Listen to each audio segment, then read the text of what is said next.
Mamlakatimizda sportni rivojlantirishga qaratilayotgan e'tibor har galgidan ham yuksalib bormoqda. Davlatimiz rahbari tomonidan imzolangan yangi qarorda har bir mahallada bittadan futbol o'yingohi tashkil etish tashabbusi ilgari surilgan. Bu ham aholini sportga bo'lgan qiziqishini oshirish orqali respublika, Osiyo va jahon chempionlari sonini ko'paytirish borasida dastlabki odamlardan biridir. Farg'ona tumanining Lo'g'on qishlog'ida yangi futbol o'yingohining barpo etilgani prezidentimiz bergan topshiriqqa labbay degan javob bo'ldi.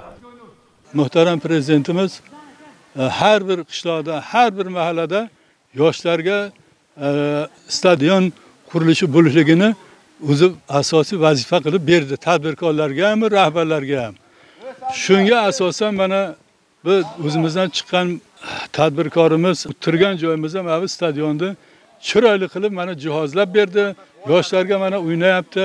Maydonchaning qurilishi mahalliy tadbirkor Bahodir Lo'g'on tekstil mas'uliyati cheklangan jamiyati rahbari tomonidan moliyalashtirilgan. Tadbirkorlar tomonidan ko'rsatilayotgan bu kabi faollik yoshlarning sportga oshno bo'lishiga zamin yaratadi.